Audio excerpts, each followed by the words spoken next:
And welcome. This is Dave White sitting in for the one and only Tom O'Brien. We'll be talking about this hour, any earnings or surprises after the bell. We'll be talking about the movers of the day in the stock market. We'll have Andy Heck as our special guest, probably about 4:20, something like that, during that break. He'll come in. We'll probably have him for a couple of segments. Haven't talked to him on the air for a while. I have a lot of very interesting questions. We talk through IMs, sometimes on the phone, a few times a week, different disciplines. I'm really into tech stocks. Of course, he's in the commodities. I like what I learn from him. And he's had his brush with technology this week, if you listen to him in the previous hour. In the meantime, it's all about what happened today, isn't it? 1921 on the S&P cash was the cash close, 3.76 billion shares on the New York Consolidated Tape. So volume a little less than we've had before. Today was the last day of options rollover. Normally that's over 1 or 2 o'clock in the afternoon Eastern time, that we really never recovered from the end of the day and just closed less than 2 points higher than the low of the day. Kind of tells you that this was a little bit of lackluster trading today. My guess is that we've probably made our top end for a while and now are going to be in this larger trading range of about 1940 to about 1810. The question is, what's going to happen that is the surprise?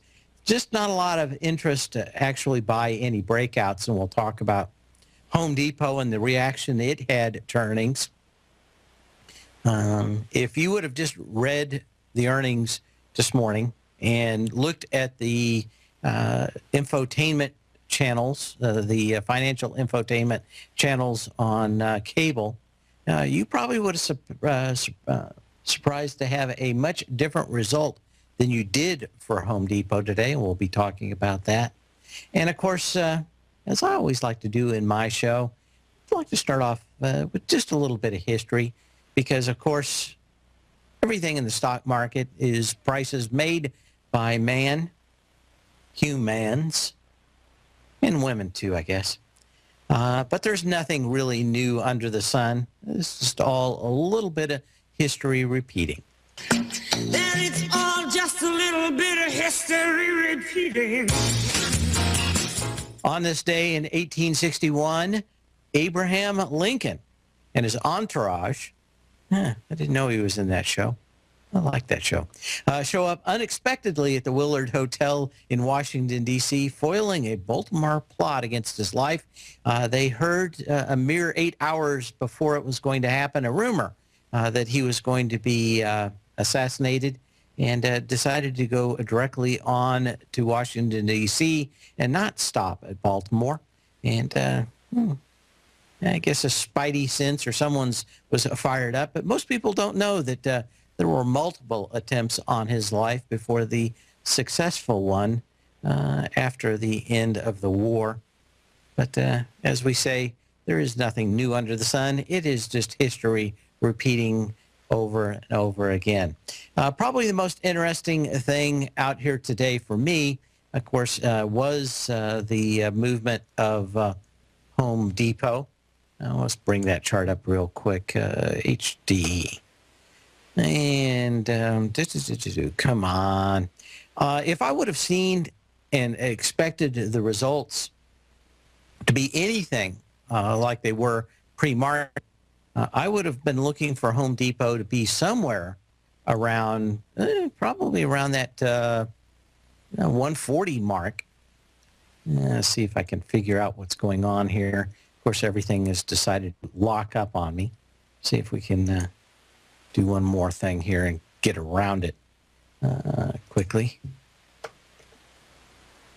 There we go.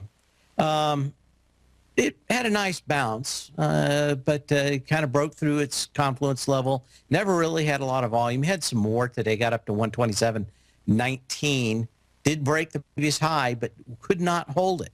It actually doubled the February 1st high that had 4.6 million shares. We had 10 million today and still could not hold that high, although we did pierce it. Energy off the low is probably about 20% lighter on the move up than on the move down from that February 1st high. But I think a lot of times people are kind of curious about earnings and how a stock reacts to them. We had Kramer doing a nonstop 10-minute dance on why Home Depot is turning lead into gold before the market opened. But I was very suspect. In fact, I was short this at like 121, and I didn't like it because it closed above Confluence. So I got out at like 122 or something, but didn't want to hold through earnings. And, you know, they can say anything they want into earnings and about how they can turn lead into gold.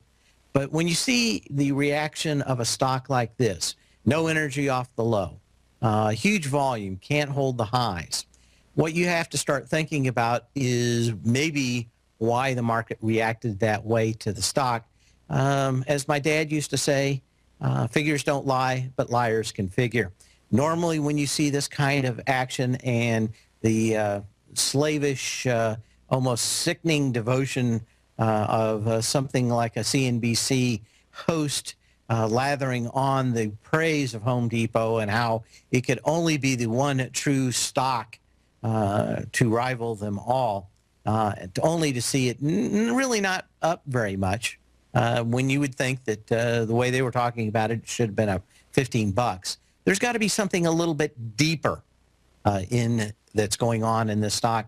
And normally what you do find out is that any weakness for many companies is followed up by one thing, and that is either extending the quarter a few days to get a few more bucks in, maybe moving things around. They can do that for a few quarters.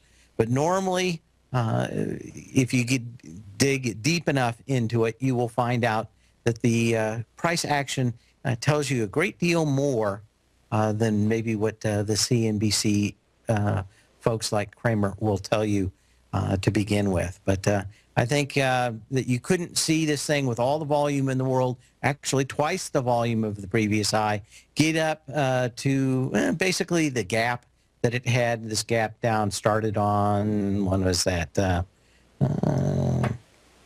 7th of January. It had about 12 million shares, and that's pretty much what stopped the move up there. Of course, great news, couldn't hold the highs, back into previous candle with a lot more volume. You have to ask yourself, is that really the story out there? I suspect not.